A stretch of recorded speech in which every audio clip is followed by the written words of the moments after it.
মালদা জেলায় পুকুরিয়া বলে একটা থানা আছে। এই পুকুরিয়া থানার আন্ডারে আপনাদের রাজবাড়ির সন্নিকটে, গ্রামের নামটা বলবো না, কয়েক কিলোমিটার দূরে বছর দুয়েক আগে আমি একটা জায়গায় মাহফিল করতে এসেছিলাম।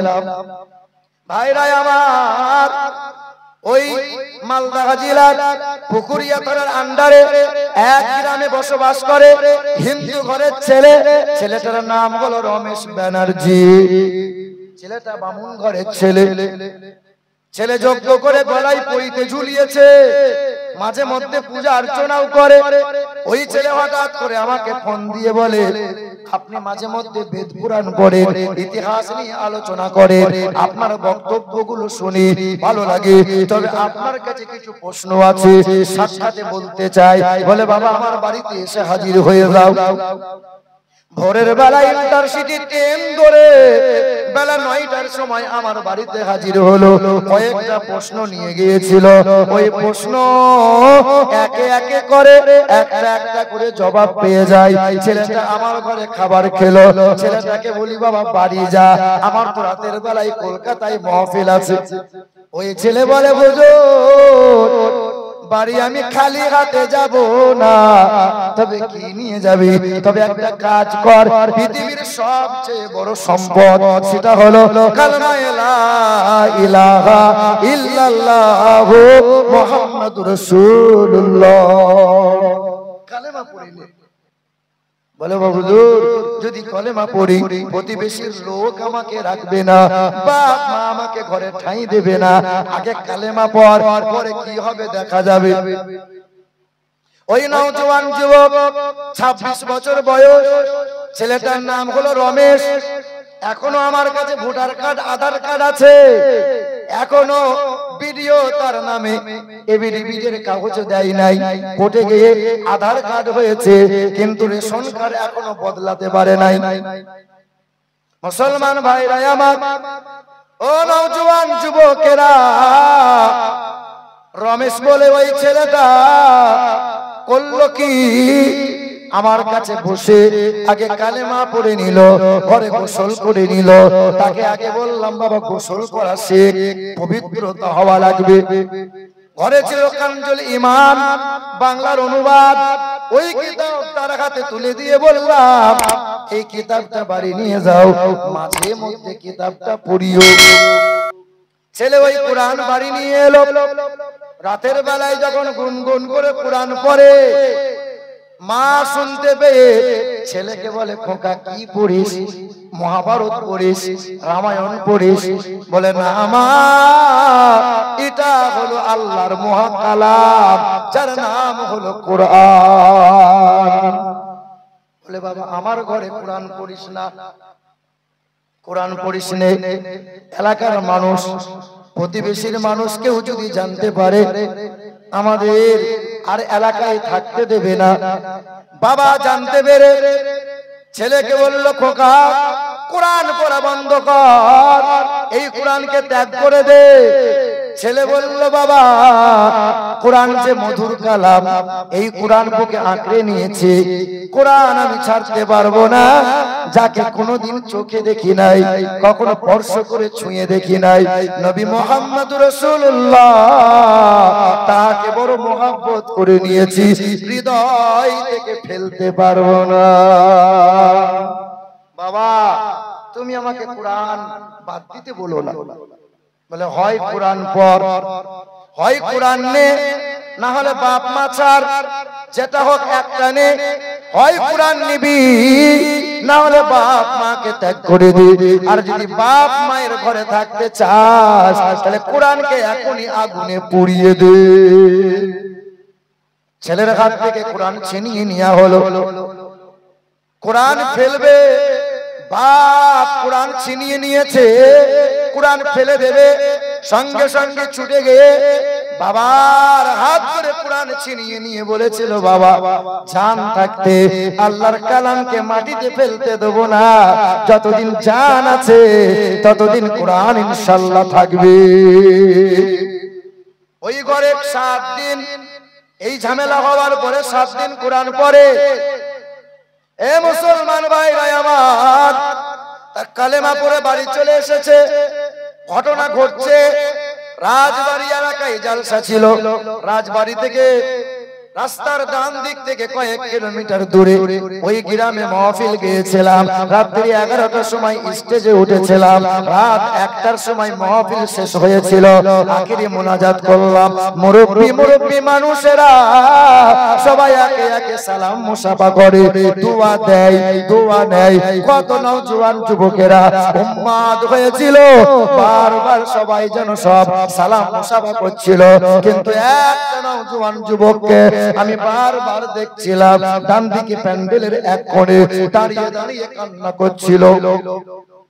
মনে মনে হয় যুবকটা কান্না করে হয়তো হাল ফিলে বাপ মা মারা গেছে। কান্না করবে কেন? হয়তো কোনো সমস্যার মধ্যে পড়েছে। চেনা যায় কিন্তু চিনতে পারি না। এই যে কত নওজোয়ান আছে, সবাই সালাম মুসাফা করে, হুজুর আমাকে চিনতে পারছেন? কবে 2 বছর আগে দেখেছি, চিনেও হয়তো চিনতে পারা যায় না। কিন্তু ছেলেটার গালে কুচকুচে দাড়ি, মাথায় সাদা টুপি আছে, লম্বা পাঞ্জাবি আছে, আর একটা ছেঁড়া ফাটা লুঙ্গি পরে দাঁড়িয়ে আছে। ছেলেটার দিকে বারবার নজর যায়।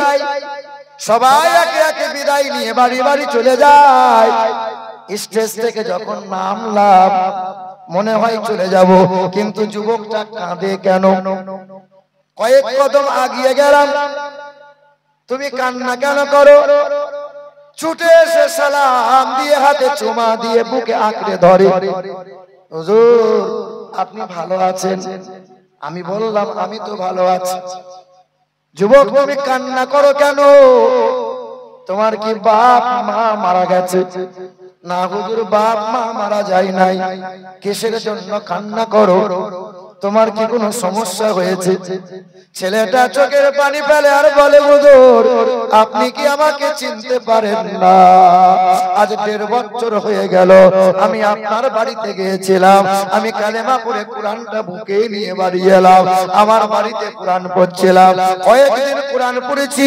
এই কোরআনের মধুর বাণী যখন আমার বন্ধুগুলোকে শোনাইতেছিলাম, সবাই আমার বাবাকে জানিয়ে দিয়েছিল। আমার বাবাকে যখন জানিয়ে দিল, আমার বাবা তখন বলল ঘর থেকে বেরিয়ে যা, কোরআন আমার ঘরে চলবে না। ওই সময় ভাই বোন বাবা মা সবাইকে ত্যাগ করে জমি জায়গা সম্পত্তি ত্যাগ করে দিলাম। বাবা আমাকে তেজ্য পুত্র করে দিল। কোরআন বুকে নিয়ে গ্রাম ছেড়ে পালিয়ে এলাম। বোন আর আমাকে দাদা বলে ডাক দেয় না, ছোট ভাই আমাকে আর দাদা বলে ডাক দেয় না।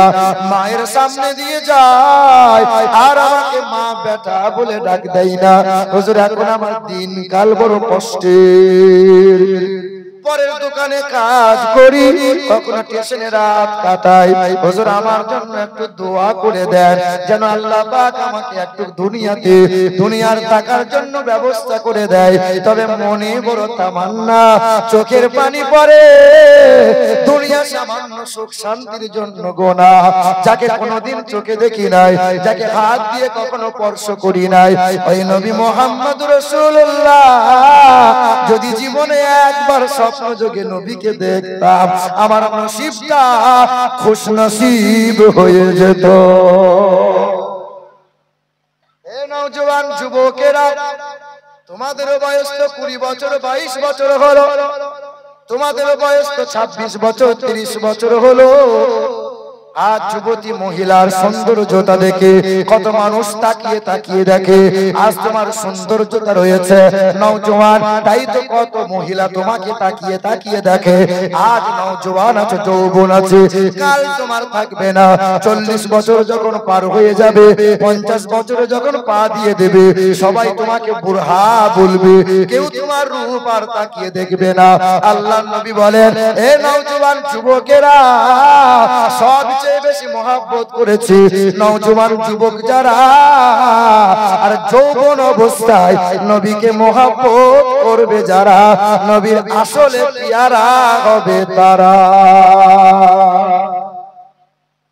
এ মুসলমান ভাইরা আমার, ও নওজোয়ান যুবকেরা, তাহলে হিন্দু ঘরের ছেলে কোরআন পড়লো, হিন্দু ঘরের ছেলে নবীকে মহব্বত করলো, আল্লাহওয়ালা হলো।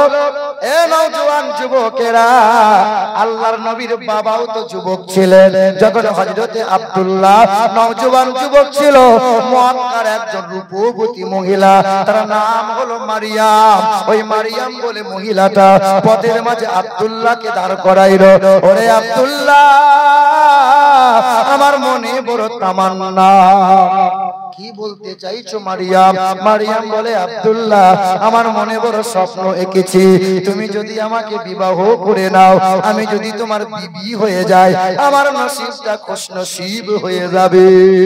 আব্দুল্লাহ বললেন, ওরে মারিয়াম, আমি তোমার কথার জবাব দিতে পারবো না, কারণ আব্বা মা হায়াতে আছে। আমার ঘরের নওজোয়ানরা যদি এই সুযোগ পায়, রূপবতী কোন মহিলা যদি আই লাভ ইউ বলে দেয়, কোন রূপবতী নারী যদি তোমাকে আই লাভ ইউ বলে দেয়, বলে বাপ মা দিল তো ভালো, না হলে জরিনার হাত ধরে নিয়ে পালাইবো।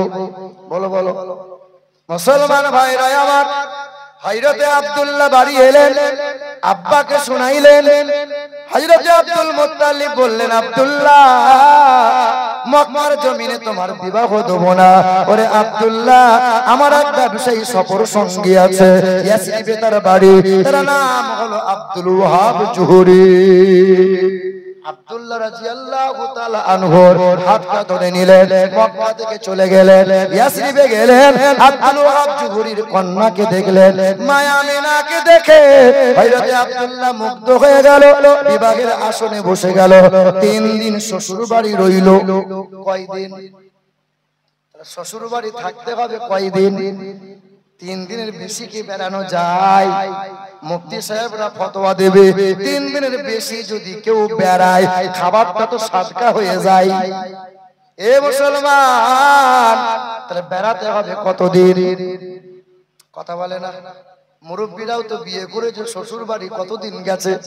আমি আমার দাদুকে জিজ্ঞাসা করেছিলাম, দাদু, তোমার যখন নতুন নতুন বিয়ে হয়েছিল মোটামুটি কতদিন বেরিয়েছিল? বলে 32 দিন বেরিয়েছিলাম। কতদিন?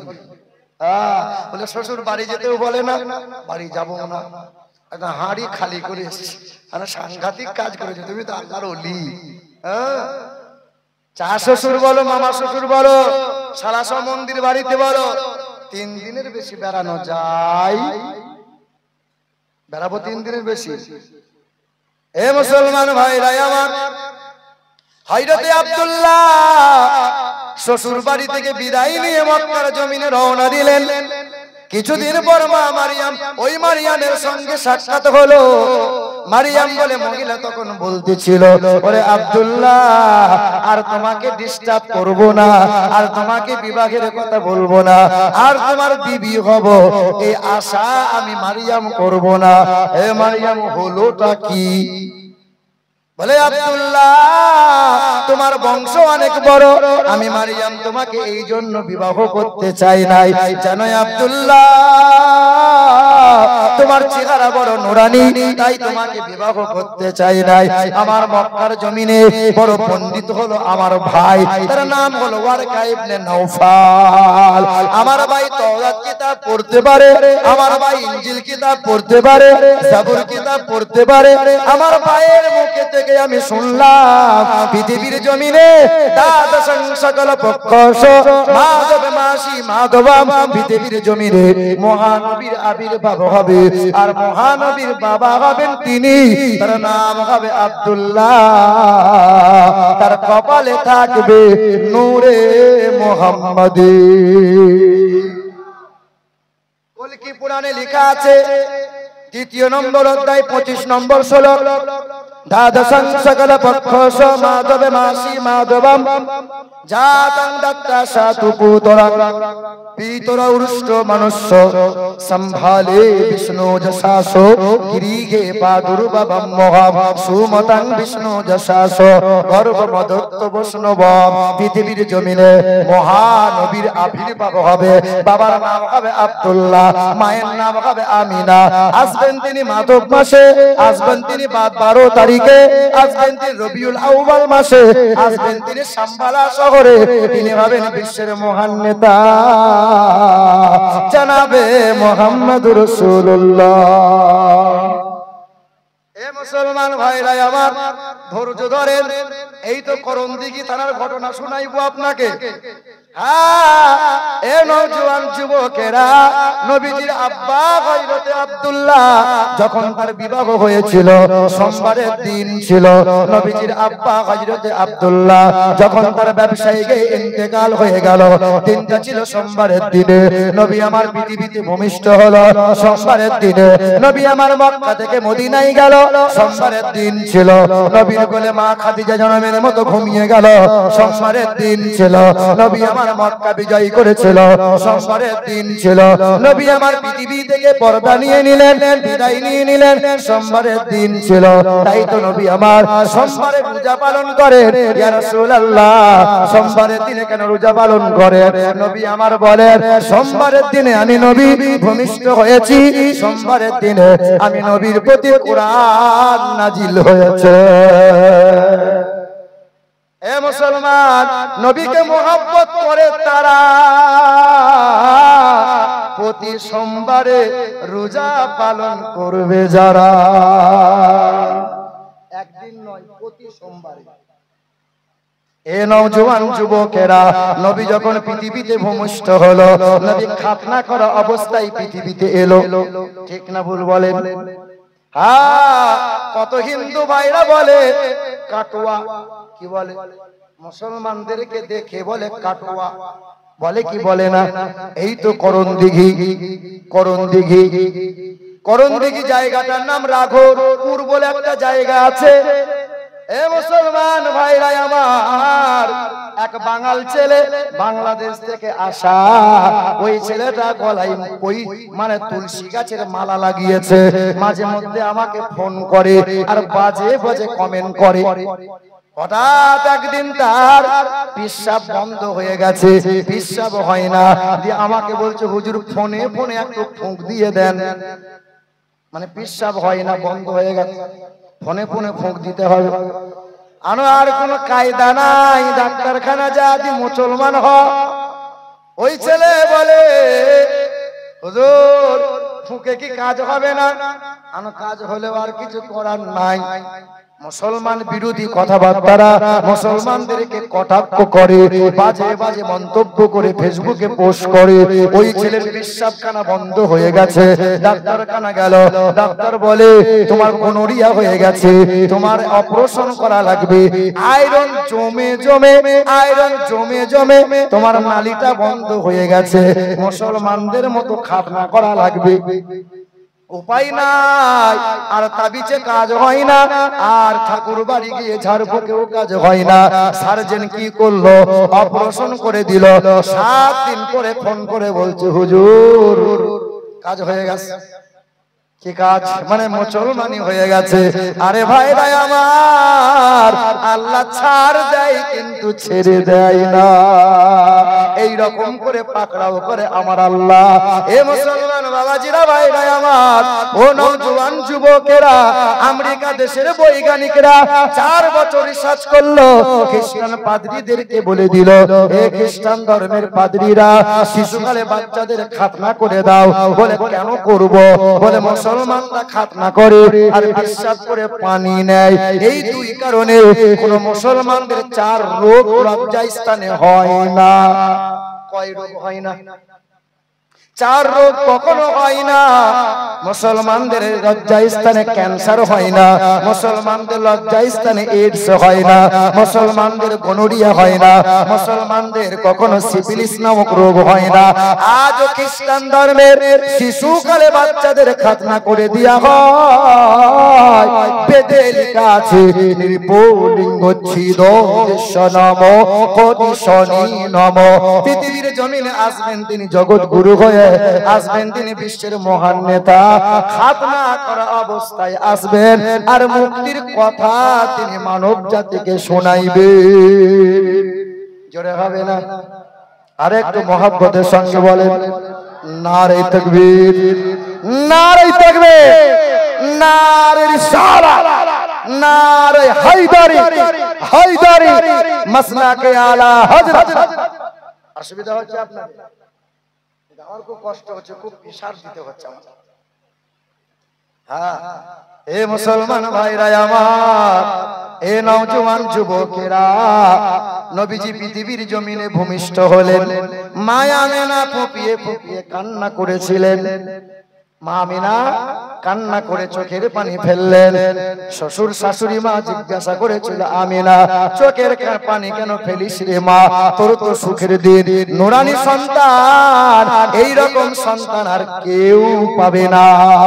মা আমেনার আফসোস একটাই, এত সুন্দর সন্তান আমি আমেনা পেলাম, আজ আমার স্বামী আব্দুল্লাহ যদি থাকতো, না জানি কত আনন্দ খুশি হতো, ছুটে এসে বাচ্চাকে বুকে আঁকড়ে ধরে নিত। আমার আব্দুল্লাহ নাই, তাই তো মক্কার জমিন থেকে একটা খেলনাও পেলাম না। আমার আল্লাহ যেন শোনাইতেছিল, ওরে আমেনা, আব্দুল্লাহ যদি হায়াতে থাকতো কয় টাকার খেলনা কিনে নিয়ে আসতো। না রে আমিনা না, আমার বন্ধুর জন্য আকাশের চাঁদকে আমি আল্লাহ খেলনা বানিয়ে দিলাম।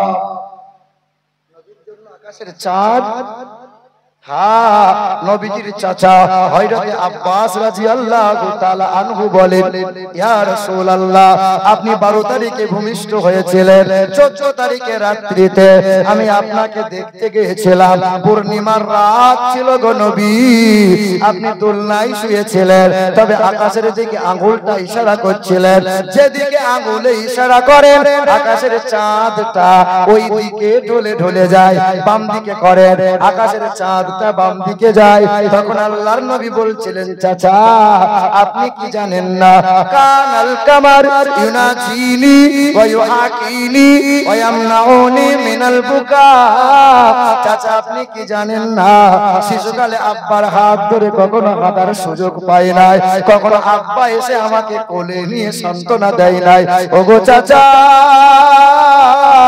আমি যখন কষ্ট পেতাম, আমি যখন চোখের পানি ফেলতাম, ওই আকাশের চাঁদটা নিচেই নেমে আসতো, আমি নবীকে সান্ত্বনা দিত, আমি নবীকে ছন্দ শোনাইত, আমি নবী আকাশের চাঁদ নিয়ে খেলা করতাম।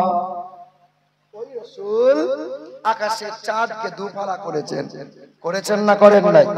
বেঈমান আবু জেহেল বলল, মুহাম্মদ বলো তো হাতের মুঠোয় কি আছে? তো নবী বললেন, তোমার মুঠোকে জিজ্ঞাসা করো, আমার পরিচয় দেবে।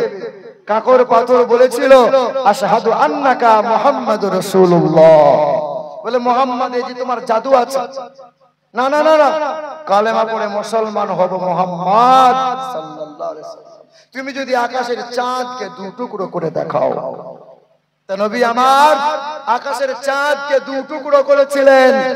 তাই তো নীল আর্মস্ট্রং বিখ্যাত বৈজ্ঞানিক বলেছিল, আমি প্রথম চাঁদে গেলাম,